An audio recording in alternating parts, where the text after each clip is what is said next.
Good afternoon, everyone, and welcome to the African University's Gender Equality Forum. My name is Joy Ruwodo, and I head up the Shared Value Africa Gender Equality Unit, and I have the distinct honor and privilege of serving you as your MC and moderator today. Our Gender Equality Unit mission is simple, yet ambitious. We aim to accelerate gender equality and to mitigate gender-based violence through advocacy and strategic interventions, through research and training, and through consulting and collaborations. Before we begin, I'd like to share a few housekeeping rules to ensure a smooth and engaging experience for everyone. First off, microphones. Please keep your microphones on mute throughout the session to minimize any distractions and background noise. You're welcome to keep your cameras on if you're comfortable, but please be reminded that you have your camera on and stay decent throughout the session. We'd love to get to know you, so we encourage you to please introduce yourself in the chat with your name, your title, your organization, and where you're tuning in from. Feel free to interact and comment throughout the afternoon in the chat as we go along, making your comments. We'd love to hear your thoughts and your insights in the chat platform, so we highly encourage you to engage there. And then questions. Please also share any questions that you have in the chat platform. We will pose these questions to our panelists at the end of the session where we have the Q&A. So to begin, this event is particularly timely as we honor International Women's Month under the global theme Accelerate Action. And so our theme today is advancing gender equality in Africa's academic institutions. But let's be clear, gender equality shouldn't just be a March conversation or an August conversation if you're in South Africa. It should really be a daily fight for equity, for safety, and for inclusion. Did you know that only 28% of researchers in sub-Saharan Africa are women? This is according to UNESCO in 2024. And 1 in 3 female students in African universities reports experiencing gender-based harassment. These numbers reflect the lived realities of so many. Across the continent, and indeed globally, women remain underrepresented in academic leadership, in STEM fields, and research opportunities. Persistent cultural biases, gender-based violence, and inadequate support systems still hinder progress. That said, change is possible.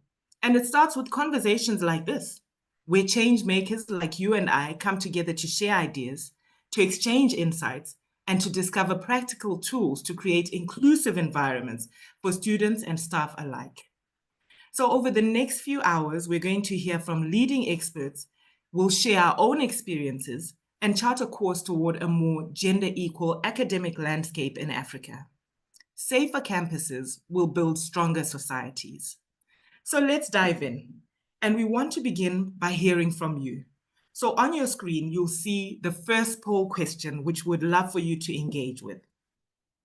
And the question is, in your view, are academic institutions making progress in gender equality matters? Your options are yes, significant progress, some progress, but more is needed, little to no progress, and maybe you're just unsure. So please feel free to engage. Let us know what your thoughts are. We'll give a few moments before we can see what the outcome is.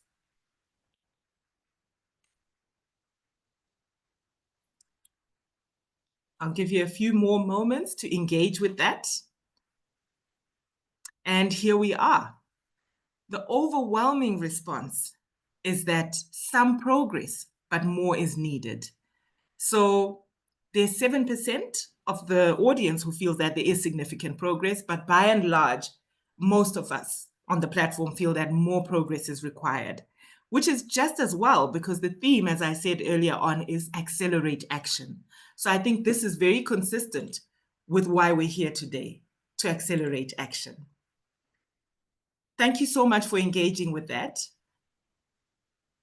And now, before we continue, I would love to ask you to join me in welcoming our first panel speaker, Mercy Ibo. And she's an assistant lecturer at the Delta State University in Nigeria. Mercy has dedicated her career to equipping students with the skills they need to thrive while also hosting conversations on motivation and purpose through her podcast, which I love the name of the podcast. It's Morning Prep Nuggets. Today, she's going to dissect the state of gender equality in African universities, exploring institutional policies on gender inclusion, on representation and leadership, and best practices from across the continent. Mercy, welcome, and over to you. All right. Thank you so much, sir. Thank you so much, Ma. Joy, thank you so much for that warm welcome. I want to appreciate everyone for tuning in. Thank you so much for joining, for wheresoever you're joining from. Thank you so much for joining us today. And I want to appreciate the Madam Teki for creating such a platform where we can discuss about gender equality in African universities. Okay, so I'd like to move to the next slide. Okay, so the topic for today is the state of gender equality in African universities. The first thing that comes to our mind is, what is gender equality? Gender equality, I would say in a layman understanding, is treating humans equally, whether they are male or female, treating them as if they are humans, treating them equally. So whether they are male or female, you are treating them the same way. That's what gender equality is all about. So let's bring it down to our African universities, to our institutions. Do we still see the same thing? Is it the same thing in our institutions? Everyone that has tuned in today will agree with me that in one way or the other, there has been gender biases in where they work, even if it is not an institution, in their workplace. Okay, so for me, firsthand, I have seen the challenges that women go through, whether it is in leadership, representation, or opportunity. We have the policies, but they are not implemented. And I feel this is a huge gap that we need to address. The next slide, please. And then many African universities feel that, oh, they have the gender policies written down, but the question they should ask themselves is this policies implemented, or they are just on paper? Okay, so the next slide said, where do we stand? Because many African universities claim to have gender inclusion policy, but did this policy translate into real opportunities? Did this policy translate into real opportunities? Like a study done by UNESCO in 2023, we can see that only 27% of African universities actively implement their gender policies. So what happened to the remaining percentage? Okay, and then if we bring it to Nigeria, a 2022 study shows that female lecturers face discrimination in the system, and they can't even speak out, because when they speak out, they get backlashed. Then if we go to Kenya, we found out that 70% of universities have no clear monitoring system for gender policy. Like I said when I started, we have these gender policies on paper, but we don't implement them. So let's talk about the leadership gap. The leadership gap. In Nigeria or in Africa, in our African universities, we notice that we have just 15% representation of female vice chancellors in African universities, which is not supposed to be. Are they trying to say that women are not capable? Are they trying to say women are not capable? Okay, so I feel women should be involved in every aspect, whether it is leadership, whether it is in holding a high position. Women should be included. The next slide, please. Okay, so what are the problems and solutions? We have different problems, but I've been able to bring out 2 points. I've been able to bring out 2 points. The first is policies exist only on paper with no monitoring structures. We just have the policies. We hold meetings to talk about the problems, to talk about the gaps, but there is no monitoring structures. There is no there's no monitoring thing to ensure that these policies are implemented. The second is women who report harassment often faces backlash. There are so many women that faces backlash in their workplace. When they report about any sexual harassment in their workplace, they are overlooked. because they feel, oh, they are the weaker vessel. Okay, like the case in Nigeria between Senator Goswe Akpabio and Natasha. She reported the case, right? She reported the case that, oh, she has been sexually harassed by the Senate president. But what was done? Nothing. Nothing was done. They have the policies, but it was not implemented. The next thing they told her was, oh, you have to, they suspended her, sorry, they suspended her, they withdrew her security, they withdrew her allowances, and then she was, shot. She was not listened to. So these are some of the problems that we have in Nigeria, and I believe we also have in other African universities. If something like this can happen in a place like the government house, talk more of our universities. So here are my solutions. I feel higher institutions should engage in annual gender audits. They should check the policies. They should check if these policies are well implemented. And apart from that, an independent gender review board should be set up that is different from the committee. Okay, so that from time to time they would know if these policies that they've written out, if it is being carried out or not. The next slide, please. The leadership gap. Gender representation in academic leadership. Here is the hard truth. A report by the African Development Bank in 2023 found that 15% of vice chancellors in African universities are women. This is what I said before. If you bring it down to Nigeria, we have 270 universities in Nigeria. And let me shock you, we have just 12 vice chancellors. It was this year, February, that we have another female vice chancellor, making it 13 in 270 universities. I think that's poor. Then the next one is women hold less than 30% of leadership position in academia across sub-Saharan Africa. When Ms. Kate was was giving an introductory speech, she mentioned this. A 2023 study by the University of Pretoria found that women have to produce 1.6 times more research output than men to be considered for the same position, which is not supposed to be. Like when I started, I said gender equality. We are supposed to treat both genders equally, whether they are male or female.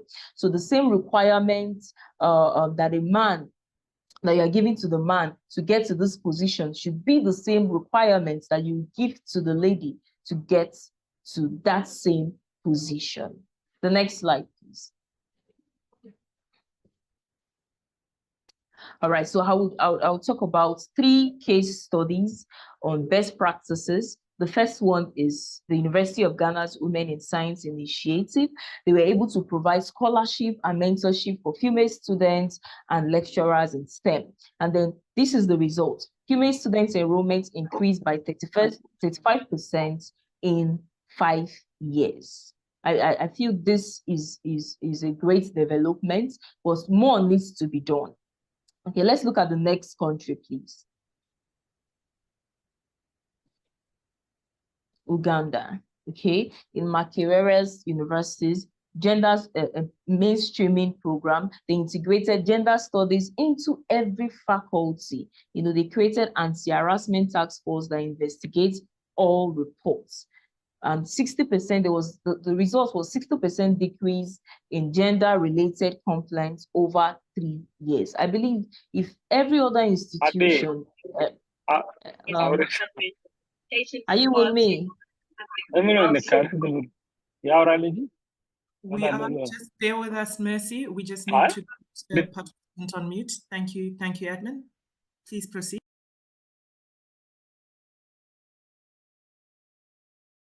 Sorry, you're now on mute, Mercy. Can you unmute? Okay. Perfect. Okay, so I started with Ghana, and this is Uganda. They were able to integrate gender studies into every faculty, and I believe they did that in every department to ensure that they have an independent body that will monitor everything that goes on to protect the women in that space. And this is the result that it got: 60% decrease in gender-related complaints over 3 years. I believe this is a good progress. Yeah. So let's check the last country.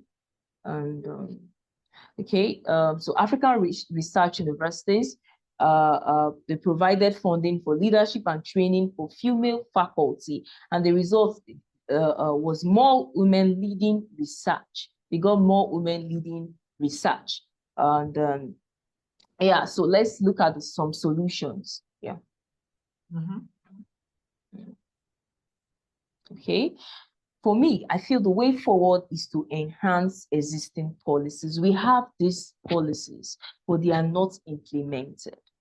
Okay, so let's look at how we can create an independent body that would follow up with these policies to ensure that they are implemented. So it is not about writing it down on paper, but it is by carrying out these policies.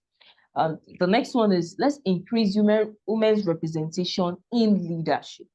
I believe that if every woman is in a high position, she will be able to speak for the masses. She will be able to speak for the rest and fight for the rest. Okay, like the case I cited earlier on in Nigeria. If the Senate president were to be a woman, I believe the way they are handling the case now is not what they will be doing. So I feel women should, be in a leadership position. And then lastly, we should create a safe and inclusive academic environment for women to thrive, for women to live out their dreams. I don't know about other countries, but in Nigeria, they feel a woman's place is in the kitchen, which is not supposed to be. After all, we are supposed to dream, we are supposed to dream big and, live out our dreams. So we should encourage women, to encourage our fellow women to be themselves, dream big, and not allow anything to stop them. The next slide, please. Thank you, Mercy. Okay, and I believe this is your last slide. Fantastic. Yeah, yeah. So this is my final thought. If we want to see more women in leadership, in research, and in academia, we must stop asking, can women lead? And then we can start asking, what is stopping them? Because if you can identify what is stopping them, then we can provide solutions, implement the points I gave earlier on, and I believe we'll be making progress. Thank you. Wonderful. Thank you so much, Mercy. Those are such powerful insights. And I think what I love is that it's backed by evidence. So your emphasis on ensuring equal opportunity that enables everyone to thrive, I think is really crucial. I must say, I'm shocked and horrified that only 27% of universities implement their gender equality plan. And worse still, that only 70% have a way of monitoring their progress. So I think really the key takeaway from what you shared to me is that it drives home the point that policy is only as strong as its implementation. And those annual gender audits that you recommended would go a long way in fulfilling that. So let's hold that thought as we move to our next speaker. And next, we're privileged to hear from Besede Akinbolishere, who's Mission Curator for Women Empowerment and Gender Equality at the Africa Leadership University.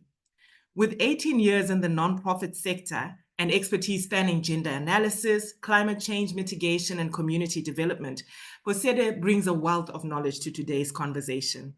Her keynote, Women in Academia, Barriers, Progress, and Future Pathways, will highlight the transformative role of mentorship and sponsorship in bridging gaps in STEM fields and beyond. Besede, the floor is yours. Thank you so much. And thanks for the opportunity given to participate today. It's really a great privilege to join wonderful women and men across Africa, across the globe, to celebrate this Women's Month, and then to be part of the African University Gender Equality Forum for this year. So thank you so much. Without much ado, I'll be riding on Mercy's presentation. She's giving us a lot of data, on female representation in the universities, in the academia, and why we are where we are today. And there's room for improvement. What are those challenges? What has been holding us back? Why are we where we are today? Why are there no more? Why don't we have more female represented? I mean, we are in 2025 and we are still talking about gender equality. Why? We thought by now we would have moved further, we'll be having, equal representation or almost equal representation. And we found that those challenges has been the one that has been there before. It doesn't change. Let's look at a few challenges. One, the female overrepresentation in unpaid care work has always been there. And it's still there. And it's still holding female back. At the household level, who do you have taking care of the household chores? Female, the girls. And this has repeatedly kept them at the back burner. If there's anybody that has to stay back, it has to be the girl child. If there's anybody that has to stay back from going to work, that has to stay with a sick child, it has to be the female, either the mother, the aunties, the nieces. There's that silent code. Oh, women are better carer. Interesting. Who said men are not better carers? After all, we have men as doctors, as nurses. We find men where money is involved. When it has to do with money, you find men there. They can do better. But when it has to be free, you find women there. That's on a lighter mood, but that is reality. And we still find that the gender norms, the cultural and societal norms are still playing a major role in holding the women, in holding the female back.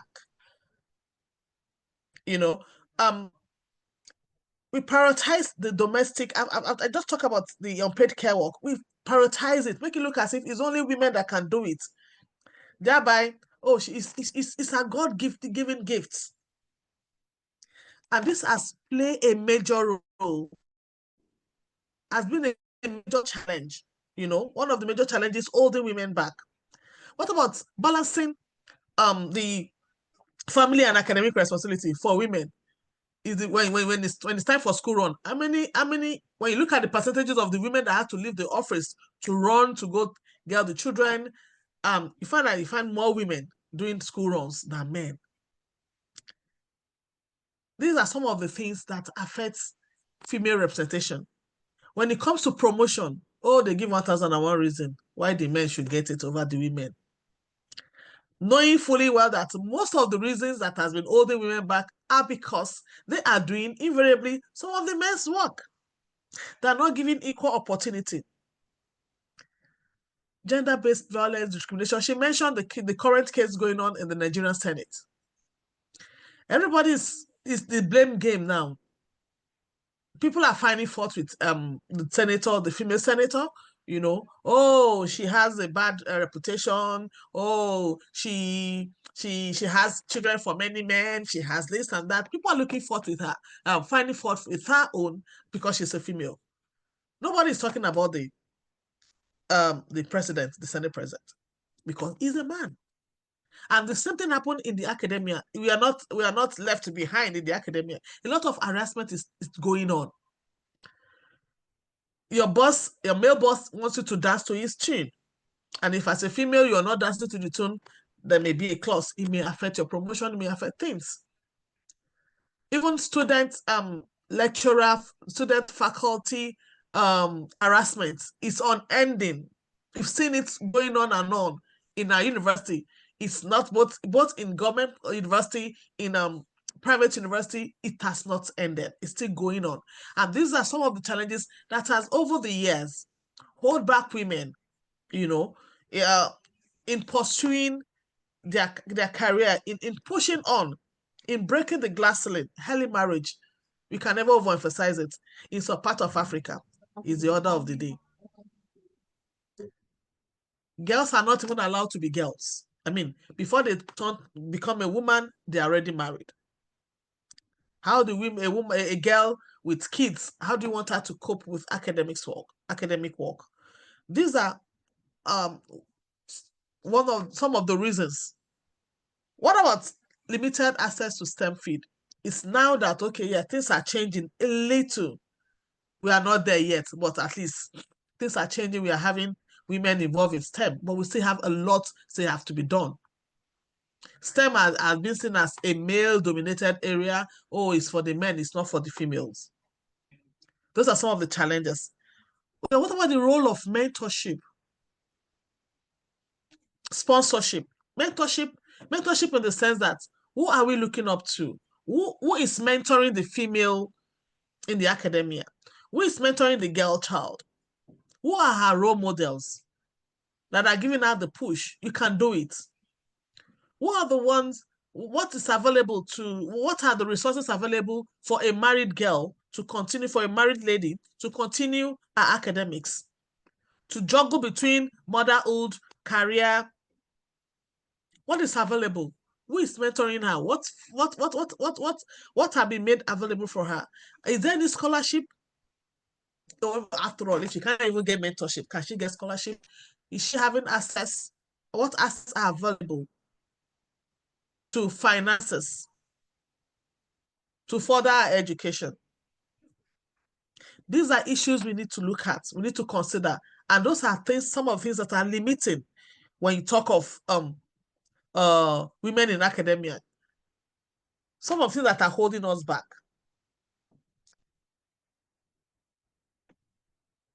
And in this 21st century,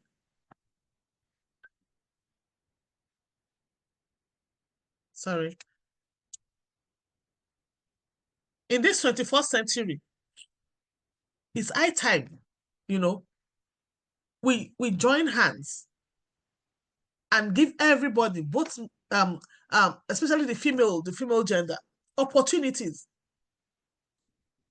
We have brain, the same brain the man has, 23 chromosomes. So, and we have seen that over the years, when you give equal opportunity, we are all better off. So give opportunity. Let's encourage sponsorship of programs that encourage females, promote women in leadership roles. We've been talking of, in some places, apart from maybe Rwanda, that has been able to have more than 35% representation in almost all sectors. Many African countries have a lot to desire. Look at Nigerian Senate. Out of 109, we have just 4 females. So imagine. And this is the same thing, you can't overrule that even in the academia. So what we are saying is that, yes, you see women in the university, are they encouraged? Do they have the wherewithal to continue, to aspire? You can see women, yes, everywhere, but are they in leadership position? Do they have power? Do they have control over resources? Can they make decisions? Are they in position where they can make decisions, where they can take decisions? It's not having 100 women in 150 population, and out of the 100, only 2 have leadership position. That we are not yet there, because we always look at numbers. Beyond the numbers, are we having women in leadership position? Are we having female representation where they have control over resources, having access, not just the numbers? Because we've been sitting on numbers, then bridging the gap on STEM and research field. Can we have more female representation? It's high time we join hands together, create our table. If they're not inviting us to the table, can we start creating our own table? Can we start making our own tables and decide what goes on there? I mean, it's high time we stop complaining. We start walking our talk. How we live with that thought? Let's build our own tables. Let's put our meals the way we want it served. Let's cook it the way we want it served. Let's prepare it the way we want it served, in our own way. Thank you very much. Thank you so much, Kasede. I love where you started. You started off by saying, why are we even still having this conversation in 2025? And that's so true. This is something that we should have already crossed the milestone on.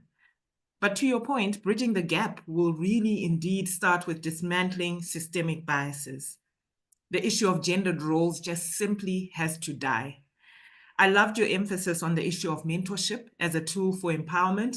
It resonates deeply with today's theme of accelerating action.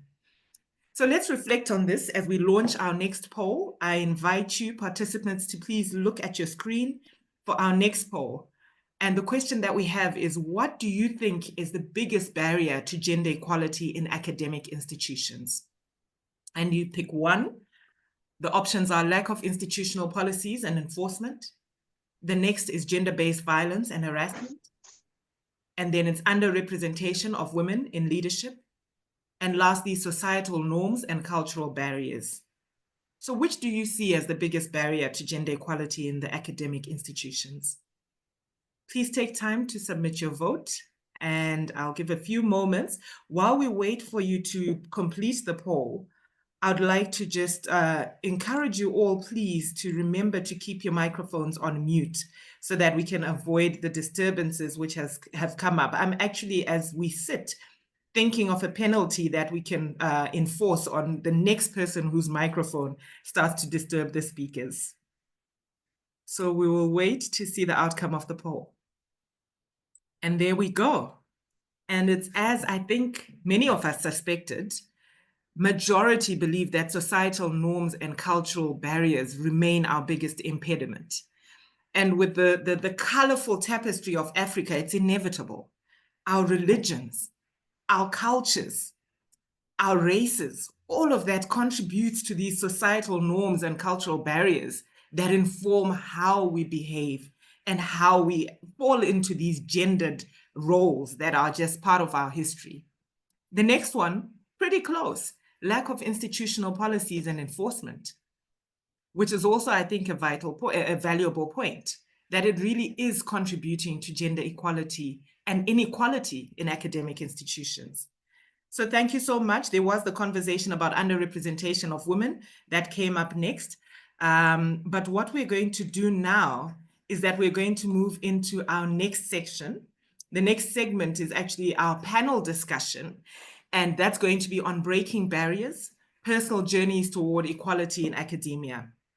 And this session is going to feature first-hand perspectives from leaders who have navigated gender-related challenges in academic spaces, in organizations, all while championing inclusivity and allyship. So panelists, I'm going to invite each of you to spend 3 minutes introducing yourself and sharing a key insight or experience that has shaped your perspective on these issues, and also even on what has been raised so far by the keynote speakers. Throughout this conversation, I encourage our panelists and the audience to consider, how can we, as leaders and change makers, transform our academic institutions? Following the insights from the panelists, I'm going to pivot to audience questions. So please feel free to begin posting those questions in the chat or any comments or insights that you have. And I've seen that there have been a few comments posted in the chat, which hopefully we'll be able to reflect on a little later. I'm going to kick off by introducing our first panelist, who is Muhwezi Naboth, Guild President at Valley University of Science and Technology in Uganda. At just 23 years old, Muhwezi has already made an impact as a sustainability ambassador, championing climate action while actively promoting gender equity. Muhwezi, please feel free to go ahead and share your thoughts. Yes, good afternoon, families. We are here. I'm called Muhwezi Naboth, President, Valley University of Science and Technology, and SPC ambassador, championing in UN SDG goals, and I'm also a gender activist. Thank you.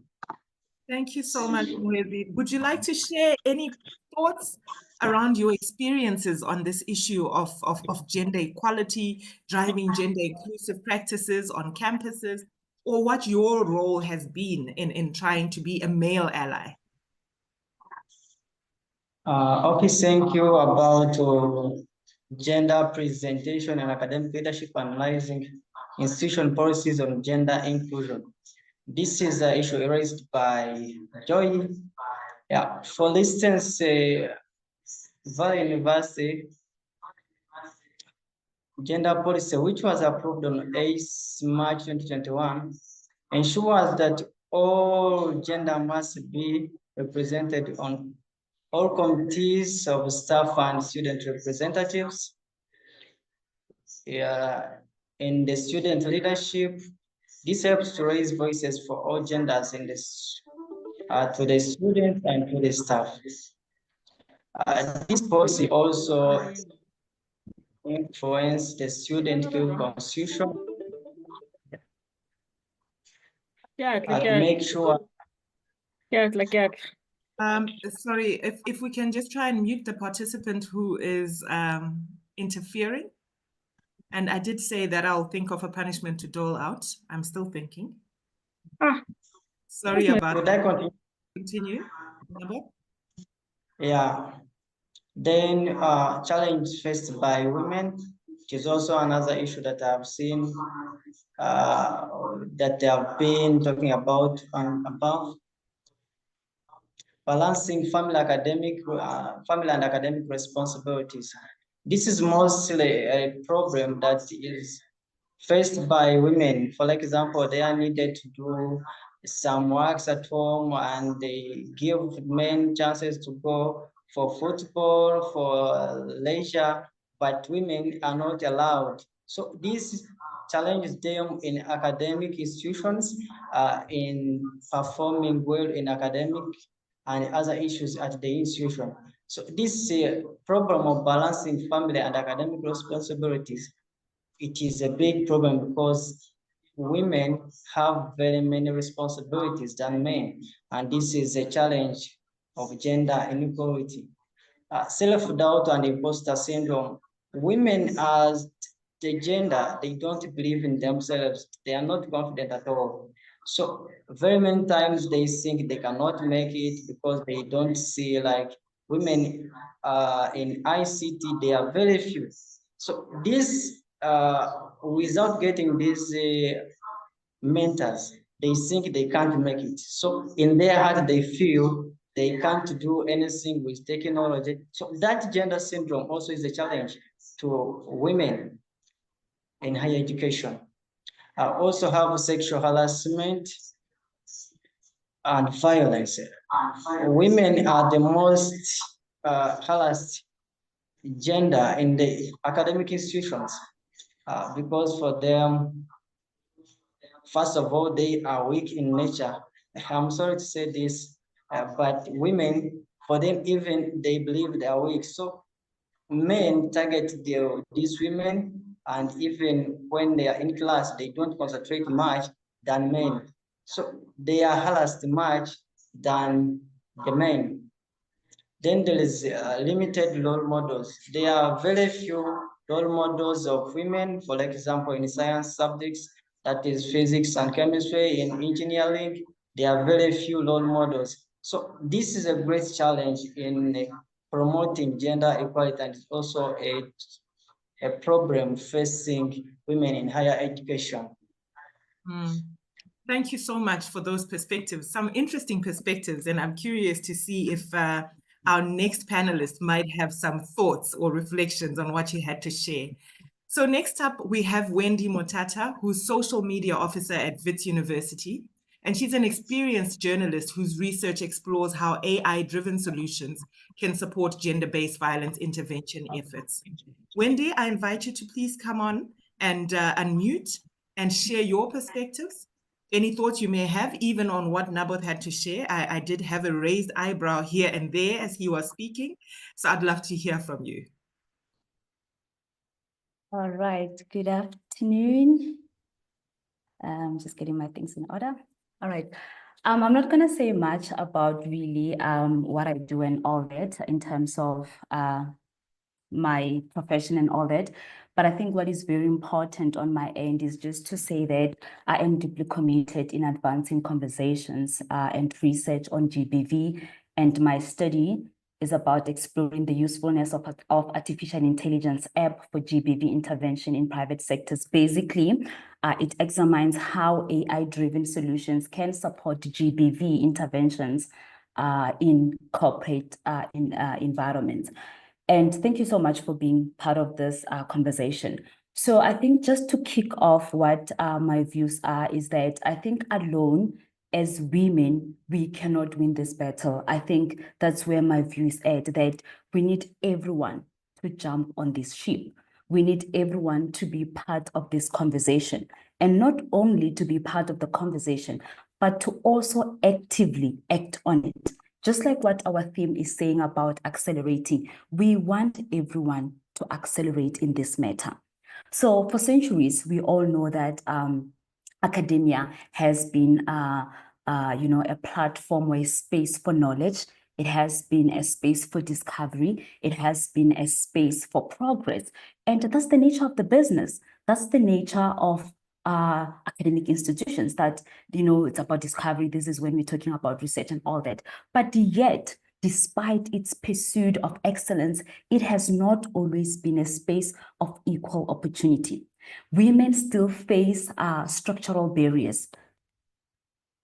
I'm not sure, can you guys see me? I don't think I can see myself. Okay, Yes, there we go. So, okay, perfect. So women still face structural barriers, whether it's in hiring, whether it's in promotions, whether it's research funding or leadership opportunities. Now, I think what's very concerning, and my colleagues have already raised it, is the fact that it's not just historical. It's not only that, but it still persists to this very day. To this very day, we are still having those particular issues. And I do like our theme for today, because we want to accelerate. And if we don't do anything about it, if we don't address this matter, it will still continue in the next generation. So which means that we won't have, we do have young girls who want to be part of, the leadership spaces, making decisions and all that. But if this matter persists, it means that we won't even have the next generation who will be able to fill up those spaces. So one can argue, as we have seen with our polls also, that, there is progress in academia, but it's moving very slowly. It's moving at a snail pace. The barriers are just not about the glass ceilings, but they are deeply rooted in systematic issues. I like what one of my colleagues has said about culture. It often sidelines women's contribution. And Messi has presented us with statistics that shows, and they're very shocking, I agree with Joy, that shows that women representation in African universities is still something that we need to work on. And I guess that's why we're having these conversations today. The fact that something still needs to be done. And it goes without saying that the question is no longer whether gender inequality exists. We know that it's there. Something needs to be done. And if we don't do it, then we know the next generation is still going to face the same barriers that we are facing to this very day. So we need to accelerate. Not only women need to do it, but all of us. We as a nation, we need to do it. All of us, we need to be part of this conversation. That's the only way we can win this battle. Thank you, Joy. Absolutely. Thank you, Wendy. And I think it's the perfect segue to introduce our next panelist, who is Tiki Barnard, the founder and CEO of Shared Value Africa. And I say that because when it comes to collective action, she's someone who is constantly in pursuit of collaborating and convening and encouraging collective action around some of the most difficult challenges that we have on our continent. And so she launched the It's Not Okay advocacy movement to advocate for gender equality across Africa. And she's constantly engaging with business and corporate to encourage them to pursue the issue of profit with purpose. Tiki, I'll hand over to you. Thank you, Joy. And I can talk about this topic quite a lot, so you'll have to come in when I have to stop. So as Joy just said, we started in 2020 the gender-based violence hashtag It's Not Okay movement, we call it. And since then, it is evolved quite a lot. Again, as Joy said, from a business perspective. And I think for us, want to say as well, I'm a gender equality activist, and we started the African Universities Gender Equality Forum because we need to look at what is happening at our universities, because this is where our young people are being educated going into the future. And I want to say today, sitting here with all of you, and just listening to Wendy speaking as well, it is the young people that's going to make the difference, because us as the older generation, from a religious perspective, from a cultural perspective, it's almost as if the shift is impossible for us to make, because it is so entrenched in us as people that we can't make that shift. So I'm sitting here today saying to all the young people on this call, you have to take up the responsibility to help us. As Wendy said, we've got to get the males and the females together. We've got to speak to each other. We've got to look at how we actually can do it from an academia perspective. I mean, you know, to see that only 5% of women, I mean, 5% of our VCs are women out of 270 universities, and I think it was from Mercy's statistics. I mean, it is astounding, again, what Mercy, Bosidi, and Joy said. Here we are in 2025, and we're still talking about it. We spoke about this probably, I don't know how many years ago, but we're still talking about it. We see the research projects that get awarded to universities by these males, and guess what? Who does all the work? The women do all the work in the background. But there is one thing that I want to say that I agree with Nabu, is that as women, we need to believe in ourselves. We really, really have to. We've got to get past the stage where we take that step back, because that's what society has told us. We don't have to step back anymore. What we need to do is we need to step forward, and believe in ourselves, because we've got the capabilities. We can do it. But I think that we're fighting bigger fights at the moment. I mean, I was reading this morning, in Burkina Faso, only 1% of girls finish primary school. In Ethiopia, 2 in 5 girls are married before they're 18. So how do we shift the mindsets of our patriarchal society? So let's just be honest about it. We live in a patriarchal society. We need to shift those mindsets in the patriarchal society. And as I say, the older generation, I've seen it in my work. I see it when we deal with private sector organizations. I see when we work with governments, with civil society. Very difficult to shift those older mindsets, and this is where the young ones are going to have to step in and you know, become the leaders and help us as women. Male and female need to work together. Leaders, young leaders, male and female, need to come together, where we together can actually, you know, make a difference. Because I don't, you know, I always, and I joke with Joy, you know, sometimes, and with the team, that we don't want to be here in 10 years' time again and say nothing has happened. We haven't moved on. So we have to do something. And I think for me, that's why I'm so passionate about this African Universities Gender Equality Unit. I mean, I get sometimes a little bit, you know, I feel sad, because if you look at, we had over 250 registrations, but then people don't come to the discussions. And this is what I want to ask of all of you. If we have these discussions, make sure that you bring your people along, because we all need to draw together to try and do this. And I think I'll stop there, Joy, because, you know, I can talk for hours. Thank you, Tiki. And you know, I think you're quite right about making space for these discussions. And I suppose it's human nature. We don't enjoy having the uncomfortable or difficult conversations. So I do agree with you. I think it's such an important point. And so now we've come to the point where we can go through some questions and answers. And I'm just reflecting and going through the chat. And I wonder, there's a person who posted a comment earlier on, and I'm sorry, I'll throw you into the deep end, but I'd love for you to engage with our panelists. The name is Chilungu Sakala, who is a former student at the University of Zambia, graduating in May. Congratulations. And Chilungu says that she's interested in gender bias because at her university, it is slowly dying. Women are being recognized. And so she wants that to continue even after she's done at school. So I think that's really quite exciting to hear. Chilungu, are you able to unmute and just share a little bit more about that and pose a question to our panelists if you have one? Otherwise, I'll invite the panelists to comment on your reflection. Is Chilungu still on the call? Maybe not. So for our panelists, I would love to hear your reflections on that comment, which is that she says, gender bias is slowly dying in the University of Zambia. Women are being recognized.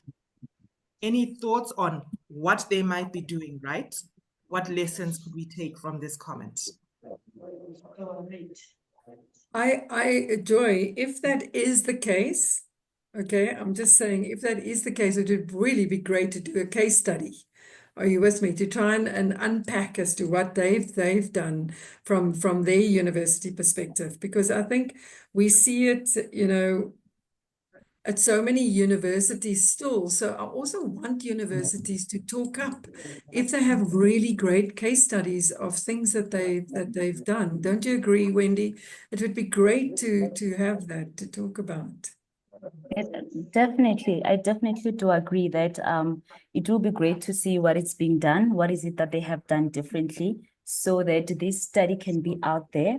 Everyone can see what the University of Zambia is doing. Maybe your Wits, your UG, and other institutions can jump on it and try to practice what other institutions are doing. I really do agree, Teki. And Tiki, I'm going to pick, I think I saw Naboth wanting to come on. Naboth, did you want to chime in there? Which one? Okay, not to worry. I wasn't sure if you wanted to come in and add something to what Tiki and Wendy have shared. But can I ask for a favor, please, Naboth? I think you might have two devices on. If you can put one on mute, there seems to be an echo when you speak. In the meantime, I wanted to move on to another comment that was made in the chat, and this was from Carol Munuhe. Carol, I apologize if I didn't quite pronounce your surname correctly. But Carol's point was that in finance, we say what's not measured doesn't get done. We need to document exactly what we've done so far or where we are. Once this is clear, we can pinpoint the exact wins and challenge areas, and then draw up a plan as to how we move forward. There was an example that she shared around Nigeria, saying where Nigeria, for example, might have succeeded, it can then hold another country or other countries' hands so that we can all win together. So her bottom line is collaboration, collaboration, collaboration. This is about collective action. But I wanted to share that because, as you were saying, Tiki, I noticed a tone in your voice when you were saying, if indeed University of Zambia has made that much progress. And I think it's because we want to be sure it has to be backed by data and backed by evidence. So can we talk a little bit about this issue of evidence and data within this space?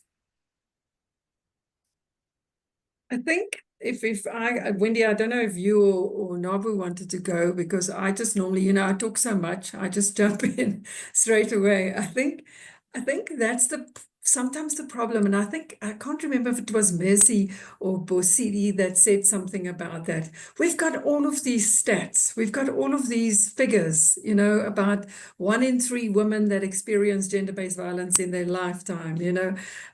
We've got all of these statistics, but is it shifting the dial? Is it helping the systemic change? Is it shifting leadership mindsets? You know, is it shifting universities and academia's mindsets? I don't know. For me, and I'm talking here personally about my own views, I can't see that happening at the moment. You know, I'm very encouraged when I see something happening, like I think it was Wendy, you said that we've made, you know, as per the poll. Yes, we've made progress.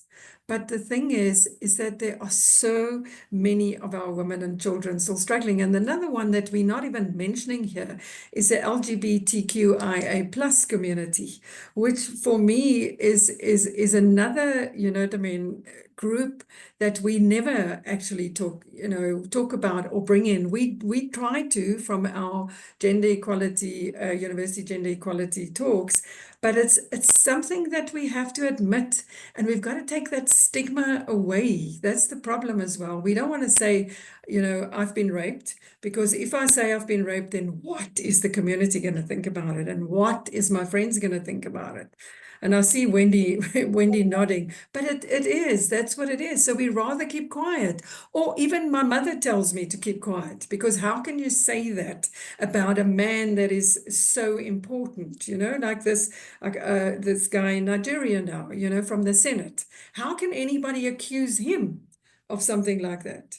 And that for me is we all got to also stop protecting the perpetrators, because that is actually what we're doing. Thanks, Joy. Absolutely. Thank you so much for those insights, Tiki. I want to make space for Wendy and Naboth if they want to contribute, but I also really enjoyed the insights shared by Bosede and Mercy earlier on.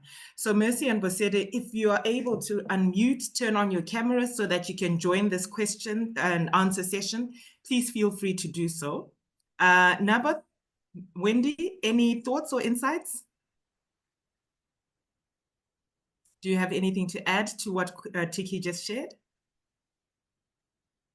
I think what Tiki just said, it's raining this side of the world, is the fact that I think the stats are very important, without a doubt. I mean, that's why we are doing this research, to show that, in South Africa, this is what's happening in Zambia, in Namibia, and so on and so on. And I think we still need to continue to do those particular research. But I'd like to comment on what she's saying about your mother, whoever, saying, how can you say something like that? I think in most cases, we know someone who has been through something.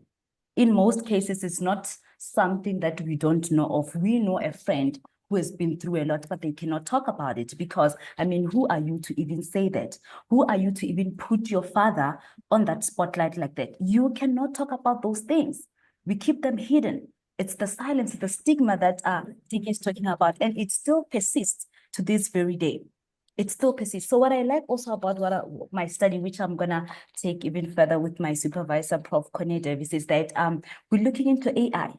How can we use AI-driven solutions to honestly try to prevent this, to try to reduce this? But also I want to I want to raise a point of the policies, that the policies are there. But is there anything that is being done about it? Each university, I think, does have those policies. They are there. If you go and look into the archives, we will find something. But is there anything that is being done? Do they actively act on it? Yes, we can have it, but do we actively do something about it? And it speaks highly to our theme to this very day, that we need to accelerate. Yes, it's there, but are we doing anything about it? And I think it's high time that even men who are in those decision-making positions to be part of these conversations, we want them to be here and talk about these issues. What are they doing? We don't want them to just to acknowledge that it's there. After acknowledging, what do you do? I want you to acknowledge, and after show me what you're doing. What are you doing? Yes, you are in those positions, but are you allowing me as a woman to be part of those decision-making? Wendy, thank you. And you are so passionate. You look like you're going to jump off your chair. I think looks like it at this point. We love it. So I really am aligned to a lot of what you were sharing. But there is one thing that remains a little bit of a concern, which is our way in which we have a tendency to have a face. We put a face to the perpetrator. And very often, the face we put to the perpetrator is a male. But we also have to acknowledge that there are women who are perpetrators as well. It's not always one way. Although we know, of course, that statistics tell us that women are disproportionately the victims or the survivors. But it leads me to a question which is in the chat that I wanted to bring in. And perhaps Bosede or Naboth, you might want to contribute here.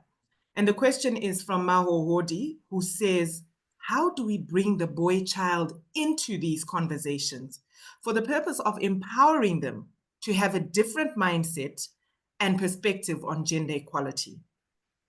So can I leave it there for you to chew on and share your thoughts? Okay, maybe I should go first. Thank you.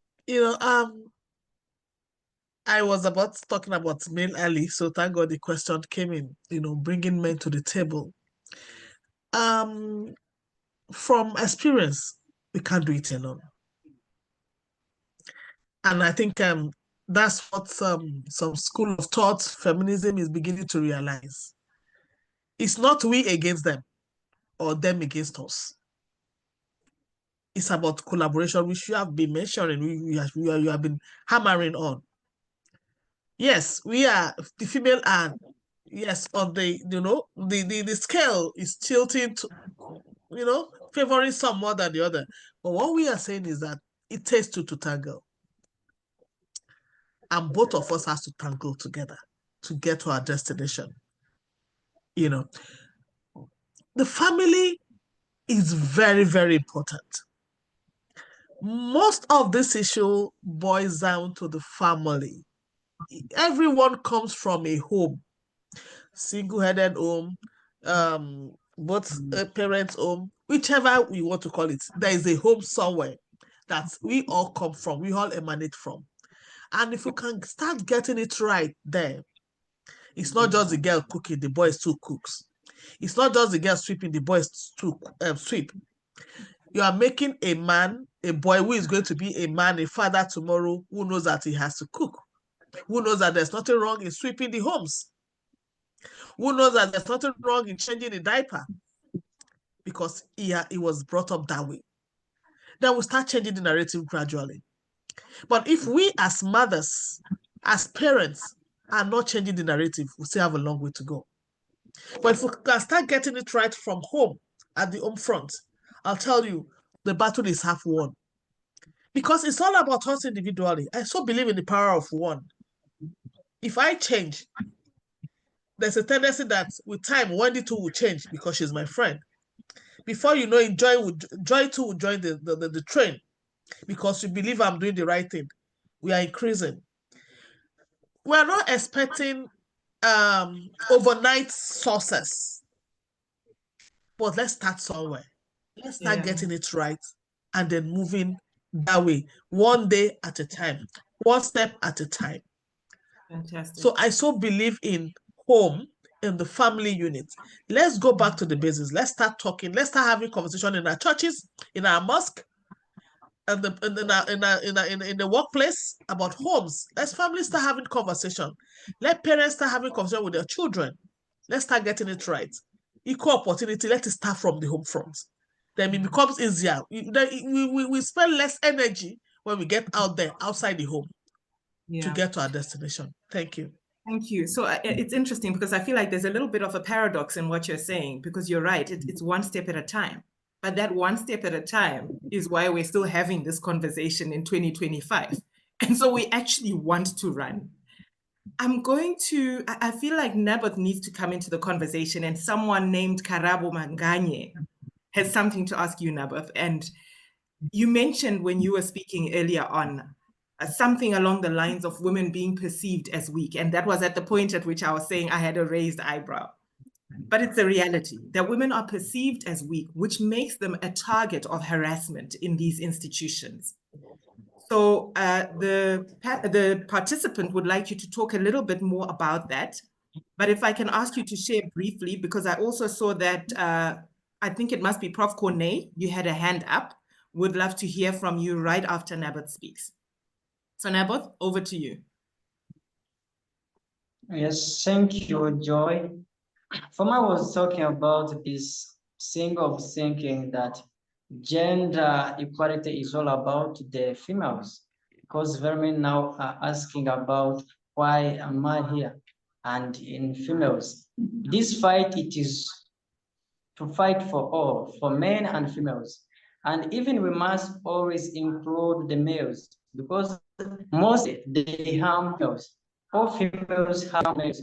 So we should all include them in this discussion so that they can understand the effects and what may come out in attacking another gender. So this is the reason why I'm here in females. I'm representing the voices of men behind me, and even our sisters there and our mothers. So that is the reason why I'm here. Gender equality, it is for male and females, but people now are starting to see gender equality is for females, even the opportunities are now for females. No, we are all trying to be equal. Gender equality. Thank you. Thank you so much. Any I appreciate the fact that you're here and on this platform. And this is something I often say. It concerns me that we often are preaching to the choir or preaching to the converted around these issues when we don't have men joining us in the room. So it's wonderful that you are here representing the voices that you left behind. We appreciate that you're part of the conversation. I think it's Prof. Corne. You had your hand up earlier. Can you unmute and jump into the conversation? Yes, what I just wanted to say, when we were talking about, and Tiki mentioned it, and it comes from what Wendy said, and that's why I like Wendy's study so much, is that we have this issue of the stigma, right? So if we want to get open and courageous conversations about this topic, it has to be anonymous.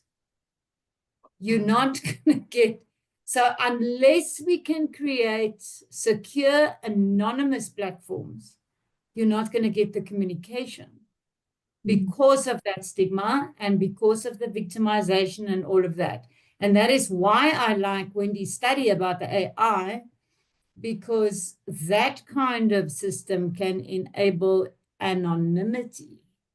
And if you really want to know what's going on at every university, at every organization worldwide, make it anonymous. Then you're going to hear people speak, and then you're going to hear them voice their opinions, because the stigma is just the biggest barrier. We're not overcoming that, not in organizations, not in universities.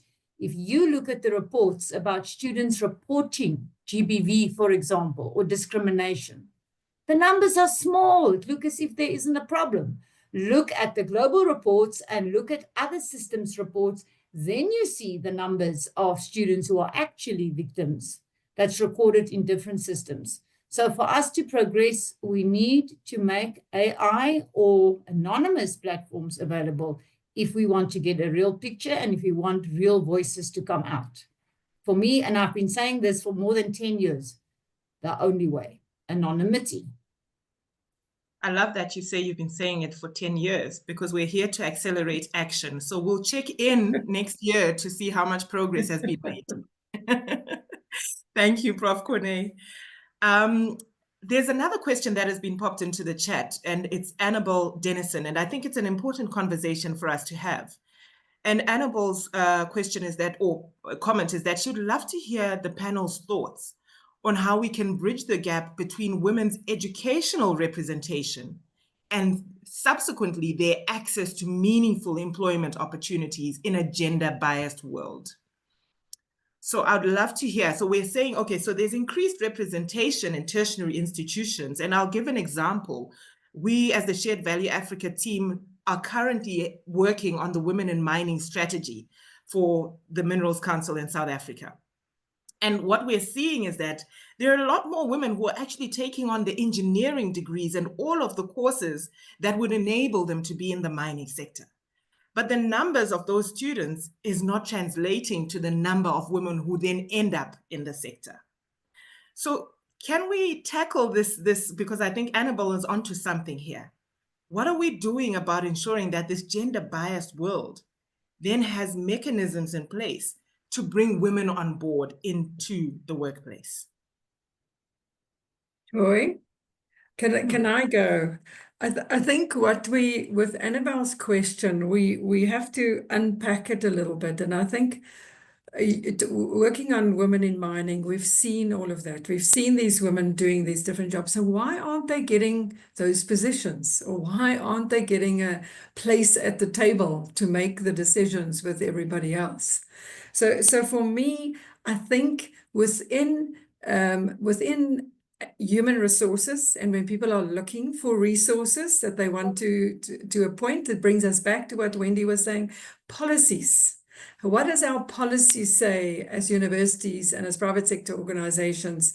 From who do we employ in certain jobs? Now, the policy can say that, but if I have an unconscious bias, I need to be educated so that I can recognize my own unconscious bias when we are looking for an engineer, that I just not automatically because of her age.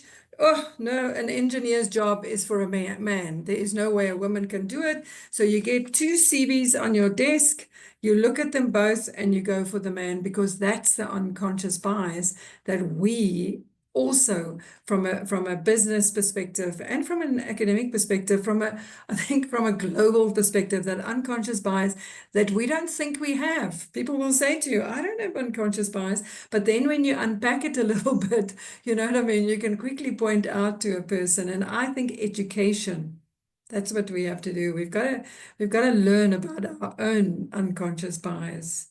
So I'll now hand over to Pusidi to say something. Yeah, thank you very much. I so agree with you. Then I think it's that time we also start advocating for gender-friendly workplaces. In fact, most times, some of the thing holding us back, not that those jobs are not available, the workplaces are not gender-friendly. Yeah. So we need to start making our workplaces gender-friendly. We've seen where in some, like I know some places in Lagos now, they're like where the banks are more, they are providing crutches for mothers, So that is making more women now, encouraging them, we women, we love having our children closer to us. So when you have a crutch closer to you, you're not worried. You can put your all to it, your baby is just by the side. Yes. So at times making the workplaces, the existing workplaces were created with men in mind. Imagine a whole workplace that doesn't have any female restroom. I mean, how does it work? So we need to start advocating. It doesn't take so much. They may think, oh, it's something big we have to. No. From the existing one, can we just convert? Okay, if you have 4 male restroom, can we start having at least 1 for female before we start talking of 2 for females? You don't have to build another one. From the existing one, can we start recreating? So that once we have this gender-friendly workplaces, now it's easier for a woman, to go all the way working, give her all. She's not worried that if I come to office today, I have to hold my peak till the end of the day. It doesn't work. So for me, those are some of the things that we need to put in place also. As much as we advocate for more female in the workplaces, are these workplaces friendly enough for us to even strive? Thank you. Absolutely. And thank you, Bosede, for that. It's really making me think of some of the conversations that I've had as we've been going through this journey of the Women in Mining strategy. And I want to share something that really, when I had that stakeholder session, it really, rang true to me, because you were talking about how we still have workplaces that don't even have ablution facilities for women. This is a reality. And so that sector is one where you might still find instances of that.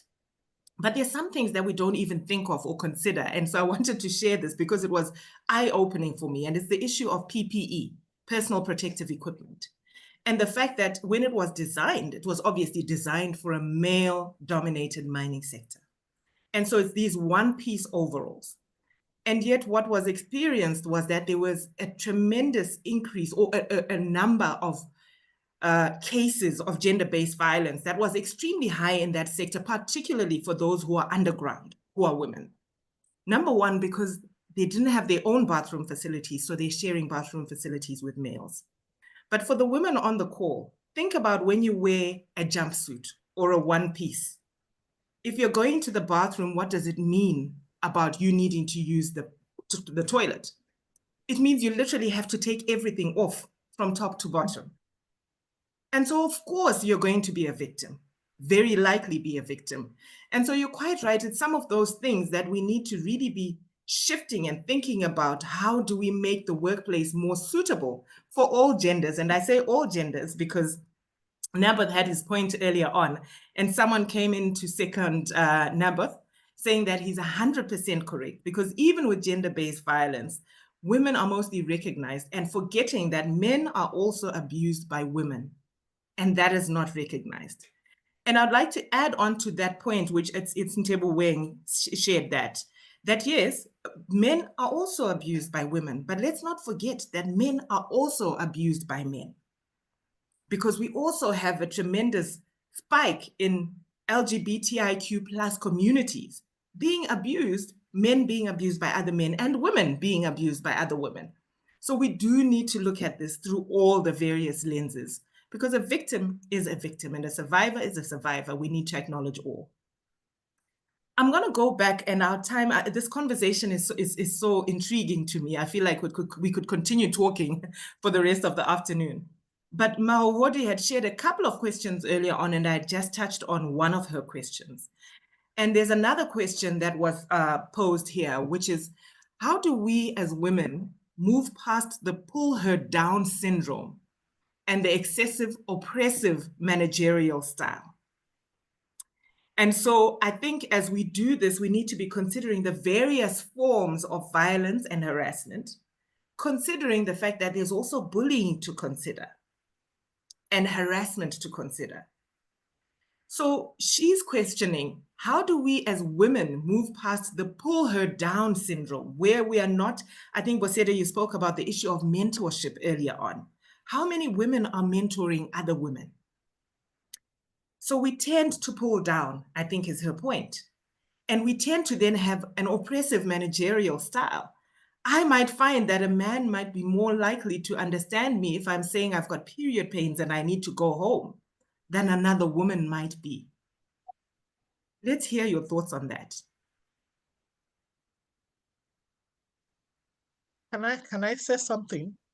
Please do. You know, we tend to look at numbers. I'll go back to numbers. Oh, how many women? And I'm of the school of thought that it's not about how many women, how many empowered women, how many of these women are empowered, how many of these women occupying this position have the right information, how many of these women in this position can advocate for other females, how many can mentor is very important. And that is a place of capacity building. Because I'm occupying a leadership position doesn't mean it should be assumed that I know the right thing to do. There's need for me to be informed. There's need for me to be empowered. We should not overlook that. And that is what has been missing. People get in positions, a lot of females are in leadership position compared to 5 years, 10 years ago. But where are we? We are still where we are. Only a little shift. So what are we not doing right? Let's start getting these women as we get into leadership position, as we are preparing ourselves for leadership position. Let's get equipped. Let's get empowered. Let's have the right tools to work with. Let's have the right information for the job. Let's equip ourselves so that when we get to this position, we can do it right. We can get it better. Thank you. Fantastic. And you know, the back end team is nagging me now because we're almost at the end of our session. But the conversation is so rich and you know, there's so many insights. Yeah. I'm just gonna jump in. I know when they are gunning for you.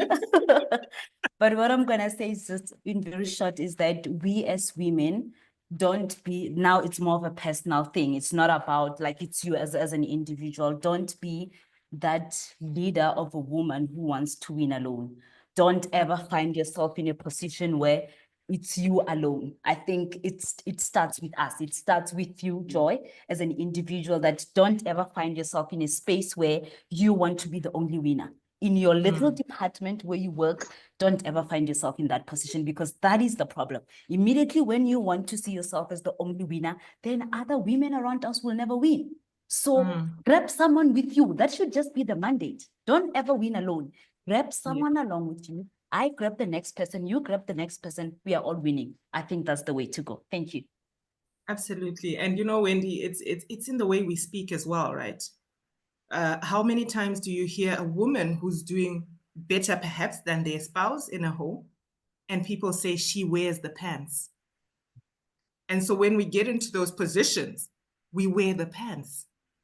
Being in those positions doesn't mean we can't come with our empathy and come with who we are, who's authentic to our DNA. We can lead even emotively, right? So I know Nabath and Tiki probably wanted to say something. So Bosede, Wendy, thank you. Tiki, Nabath, do you have one quick comment before we move over to our final poll? Just a quick one. You know, it's my mantra. The power lies in the collective. So if we work together and we collaborate, we can bring about change. Thank you. Thank you, Tiki. I think you're going to have to do better because Karabo on chat says Wendy for president. So I think you need to do a little bit more. Nabat, do you have a closing comment before we move over to the poll? You're on mute.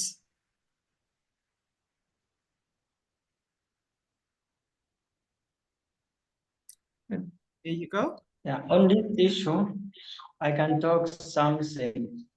There is less awareness to these females. That's sometimes they see issues in negative ways. Yeah, putting on this overall doesn't make you a weak gender. Now, when females now start putting on these overalls and they start believing that they are like men, that is gender equality. So for my say, they should leave this issue that they design the overalls for only men. No, it's for us.